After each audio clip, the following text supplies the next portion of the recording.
ലേവ്യർ അധ്യായം 20. കർത്താവ് മോശയോട് അരുളി ചെയ്തു, ഇസ്രായേൽ ജനത്തോട് പറയുക, ഇസ്രായേൽ ജനത്തിലോ ഇസ്രായേലിൽ വന്നു വസിക്കുന്ന വിദേശികളിലോ നിന്ന് ആരെങ്കിലും തങ്ങളുടെ മക്കളിൽ ആരെയെങ്കിലും മോളക്കിന് ബലിയർപ്പിക്കുന്നെങ്കിൽ അവനെ കൊല്ലണം. ദേശത്തിലെ ജനങ്ങൾ അവനെ കല്ലെറിയണം. അവനെതിരെ ഞാൻ എൻ്റെ മുഖം തിരിക്കുകയും ജനത്തിൽ നിന്ന് അവനെ വിച്ഛേദിച്ചു കളയുകയും ചെയ്യും. എന്തെന്നാൽ അവൻ തൻ്റെ മക്കളിൽ ഒരാളെ മോളക്കിന് ബലിയർപ്പിച്ചു. അങ്ങനെ എൻ്റെ വിശുദ്ധ സ്ഥലം മലിനമാക്കുകയും എൻ്റെ പരിശുദ്ധനാമം അശുദ്ധമാക്കുകയും ചെയ്തിരിക്കുന്നു.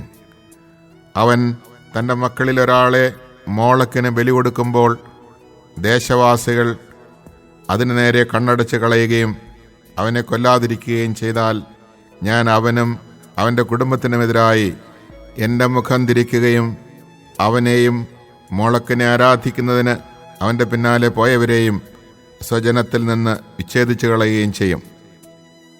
ആരെങ്കിലും മന്ത്രവാദികളുടെയും കൂടോത്രക്കാരുടെയും പിറകെ പോയി അന്യദേവന്മാരെ ആരാധിച്ചാൽ അവനെതിരെ ഞാൻ മുഖം തിരിക്കുകയും അവനെ സ്വജനത്തിൽ നിന്ന് വിച്ഛേദിച്ചു കളയുകയും ചെയ്യും. അതിനാൽ നിങ്ങളെ തന്നെ ശുദ്ധീകരിച്ച് വിശുദ്ധരാകുവിൻ. എന്തെന്നാൽ ഞാനാണ് നിങ്ങളുടെ ദൈവമായ കർത്താവ്. എൻ്റെ പ്രമാണങ്ങൾ പാലിക്കുകയും അവയനുസരിച്ച് പ്രവർത്തിക്കുകയും ചെയ്യുവിൻ. എന്തെന്നാൽ ഞാനാണ് നിങ്ങളെ വിശുദ്ധീകരിക്കുന്ന കർത്താവ്. പിതാവിനെയോ മാതാവിനെയോ ശപിക്കുന്നവനെ വധിക്കണം. പിതാവിനെയോ മാതാവിനെയോ ശപിച്ചതിനാൽ അവൻ്റെ രക്തം അവൻ്റെ മേൽ തന്നെ പതിക്കട്ടെ. ഒരുവൻ അയൽക്കാരൻ്റെ ഭാര്യയുമായി വ്യഭിചാരം ചെയ്താൽ അവനും അവളും മരണശിക്ഷ അനുഭവിക്കണം. പിതാവിൻ്റെ ഭാര്യയോടുകൂടെ ശയിക്കുന്നവൻ പിതാവിൻ്റെ തന്നെ നഗ്നത അനാവൃതമാക്കിയിരിക്കുന്നു. രണ്ടുപേർക്കും വധശിക്ഷ നൽകണം. അവരുടെ രക്തം അവരുടെ മേൽ ആയിരിക്കട്ടെ. ഒരാൾ തൻ്റെ മരുമകളും ഒന്നിച്ച് ശയിച്ചാൽ ഇരുവരെയും വധിക്കണം. അവർ ഹീനകൃത്യം ചെയ്തിരിക്കുന്നു. അവരുടെ രക്തം അവരുടെ മേൽ ആയിരിക്കട്ടെ. ഒരുവൻ സ്ത്രീയോടുകൂടെ എന്ന പോലെ പുരുഷനോടുകൂടെ ശയിച്ചാൽ ഇരുവരും ഹീനമായ പ്രവൃത്തിയാണ് ചെയ്യുന്നത്. അവരെ വധിക്കണം. അവരുടെ രക്തം അവരുടെ മേലായിരിക്കട്ടെ.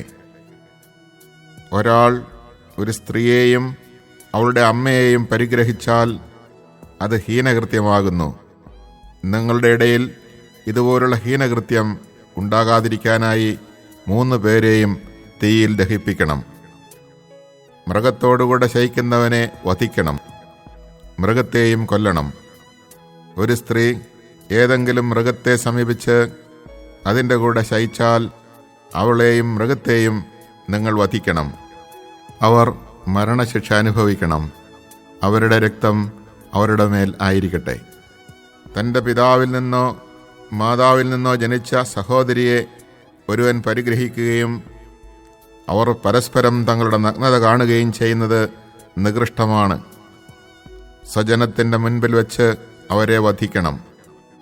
അവൻ തൻ്റെ സഹോദരിയുടെ നഗ്നത അനാവൃതമാക്കിയിരിക്കുന്നു. അവൻ അതിൻ്റെ കുറ്റം വഹിക്കണം. ഒരുവൻ ആർത്തവകാലത്ത് സ്ത്രീയോടുകൂടെ ശയിക്കുകയും അവളുടെ നഗ്നത അനാവൃതമാക്കുകയും ചെയ്താൽ അവൻ അവളുടെ സ്രാവം അനാവൃതമാക്കുന്നു. അവൾ തന്നെ തൻ്റെ രക്തസ്രാവവും. 2 പേരെയും സ്വജനത്തിൽ നിന്ന് വിച്ഛേദിക്കണം. മാതൃസഹോദരിയുടെയോ പിതൃസഹോദരിയുടെയോ നഗ്നത അനാവൃതമാക്കരുത്. എന്തെന്നാൽ അത് സ്വന്തം ചാർച്ചക്കാരുടെ തന്നെ നഗ്നത അനാവൃതമാക്കലാണ്. അവർ തങ്ങളുടെ കുറ്റം വഹിക്കണം. പിതൃവ്യൻ്റെ ഭാര്യയുമായി ശയിക്കുന്നവൻ പിതാവിൻ്റെ നഗ്നത അനാവൃതമാക്കുന്നു.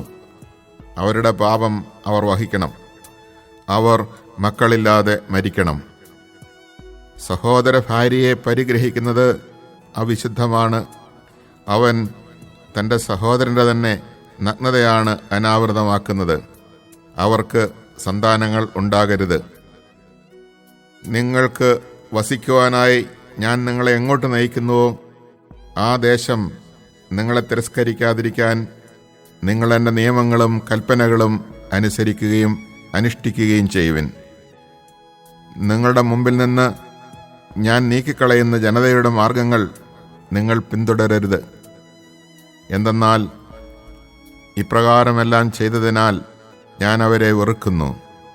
എന്നാൽ ഞാൻ നിങ്ങളോട് പറയുന്നു, ഞാൻ നിങ്ങൾക്ക് അവകാശമായി തരാൻ പോകുന്ന തേനും പാലും ഒഴുകുന്ന അവരുടെ ദേശം നിങ്ങൾ സ്വന്തമാക്കും.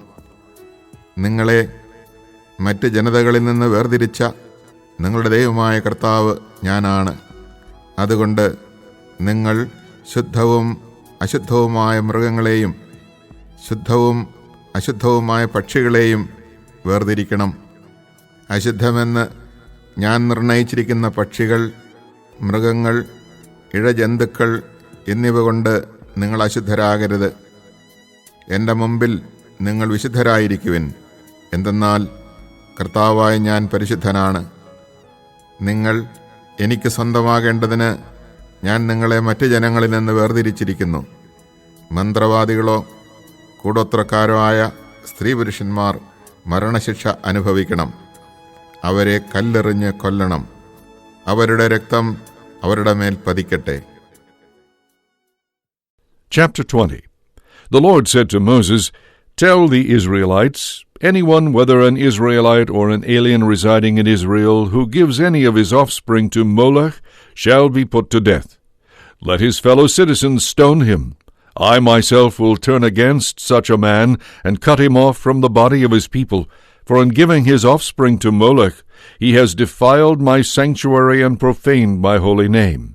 Even if his fellow citizens connive at such a man's crime of giving his offspring to Moloch and fail to put him to death, I myself will set my face against that man and his family, and will cut off from their people both him and all who join him in his wanton worship of Moloch. Should anyone turn to mediums and fortune-tellers and follow their wanton ways, I will turn against such a one and cut him off from his people.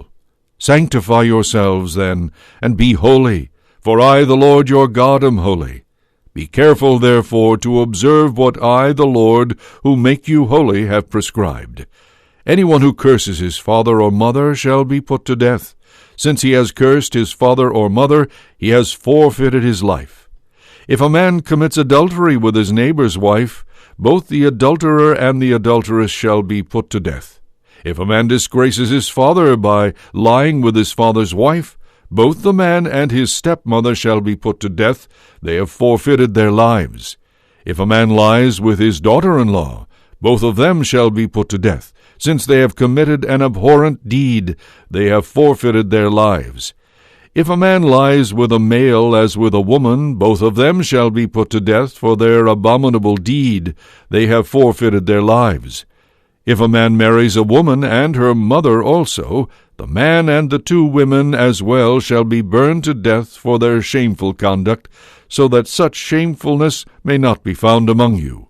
If a man has carnal relations with an animal, the man shall be put to death, and the animal shall be slain. If a woman goes up to any animal to mate with it, the woman and the animal shall be slain. Let them both be put to death. Their lives are forfeit. If a man consummates marriage with his sister or his half-sister, they shall be publicly cut off from their people for this shameful deed. The man shall pay the penalty of having had intercourse with his own sister.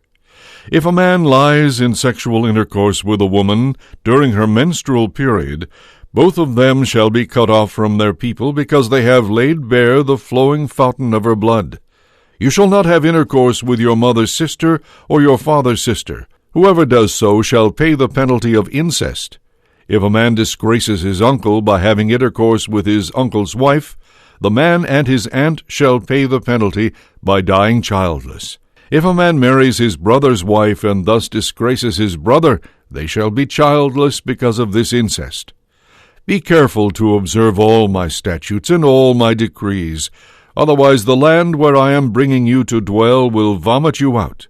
Do not conform, therefore, to the customs of the nations who I am driving out of your way, because all these things that they have done have filled me with disgust for them. But to you I have said, their land shall be your possession, a land flowing with milk and honey. I am giving it to you as your own, I, the Lord your God, who have set you apart from the other nations.